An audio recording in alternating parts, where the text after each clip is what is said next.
Hey YouTube. So I'm out here rucking, getting some exercise. I just wanted to make a video about what happened past week.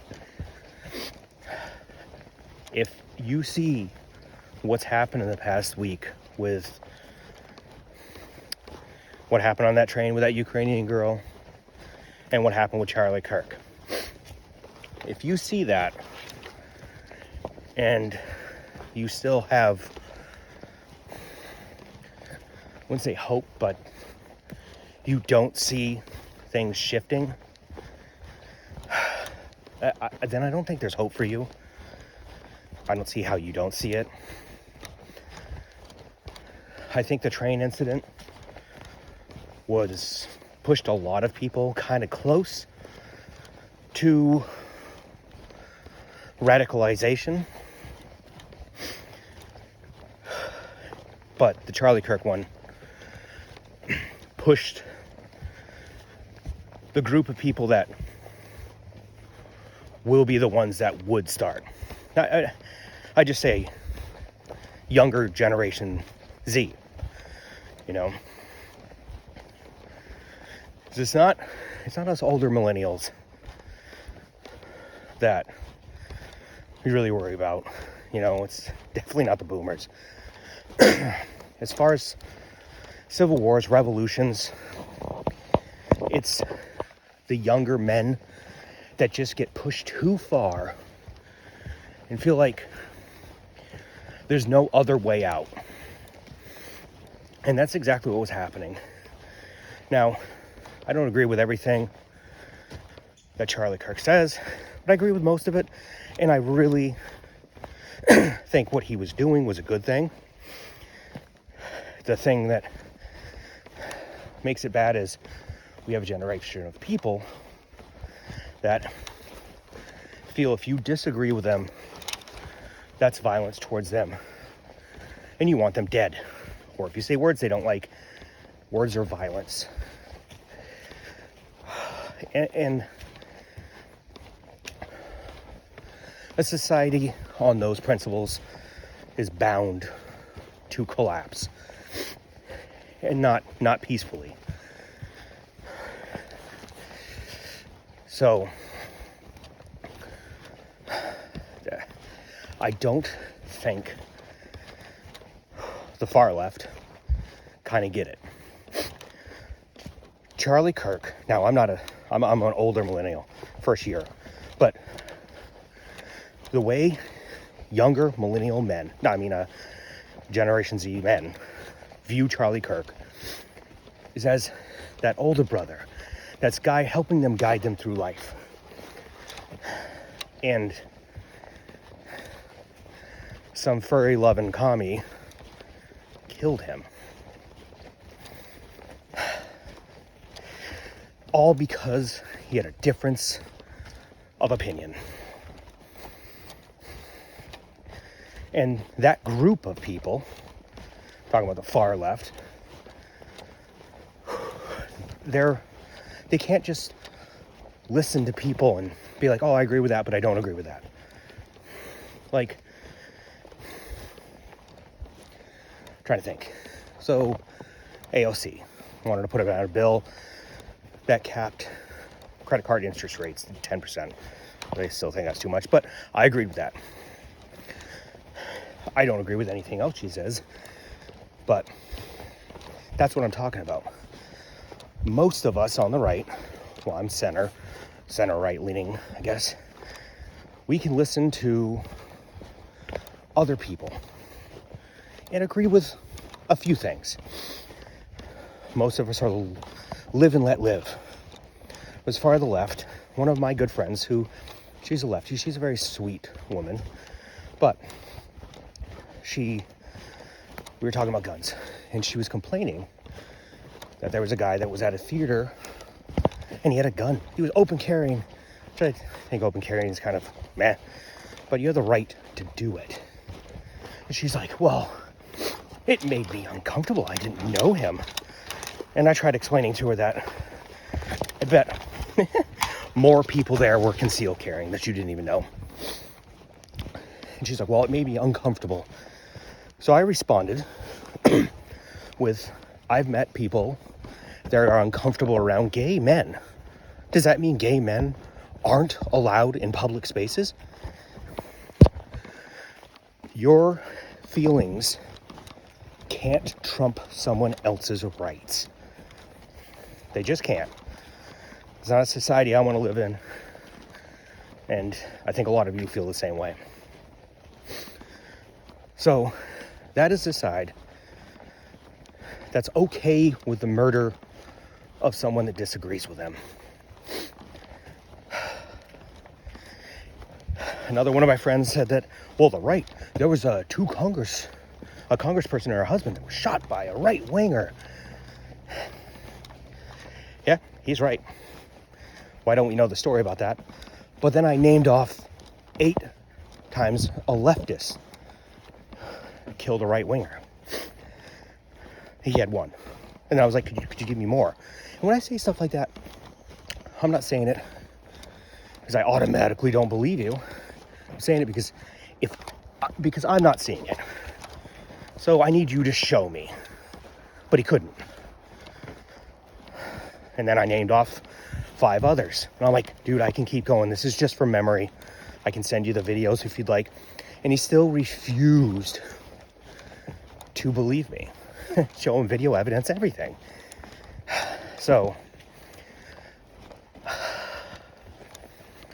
I think at this point there's no winning with these people. There's no changing their minds. Pretty soon there's gonna be no living with them because they see that they can just kill people like us. And even people that are very, let's just get along, live peacefully, they're getting more radicalized. Like my wife is not, she's a very sweet lady. She's very, caring of anyone. That day that the day after Charlie got shot, she's like, they just want people like us dead. They just want to kill us. And that actions speak louder than words. They can say they don't, but they're the ones attacking people. They're the ones blocking traffic. And it's just, when will it end? And I've told people this for about a decade now. Gen Z were little kids listening to their parents. Sorry, my forward-facing camera's broken. But they were listening to their parents, or the TV, I should say, and just grew up hearing white men are bad, toxic masculinity, be feminine, blah, blah, blah. All this stuff. So they grow up like that, and then they find someone like Charlie Kirk, who's like, no, you're perfect the way you are.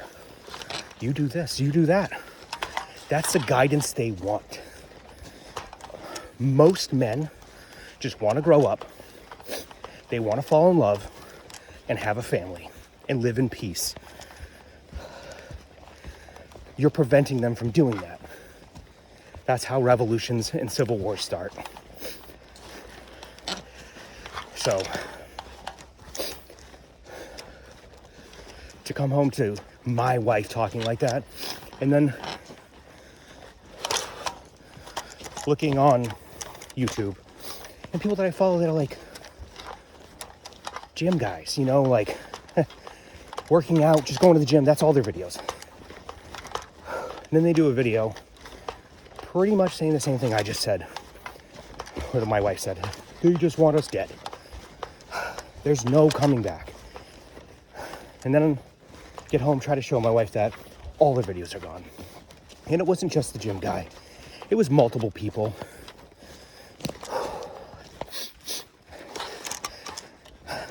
I just see, I can't see I can't see it turning back. You know, I can't see it getting better before it gets really bad. And to top all that off, the economy sucks. I know that Trump's like, whoa, gas prices are lowered. Where? Oh, people are making more money. You know, factory workers, blue collar workers are making about $1,000 extra a month. Where? I would love to see where that is. I mean, my work, we were supposed to get a ton of work in. Like a ton. Like we were going to be mandatory overtime. You know, no caps on overtime. It all got canceled.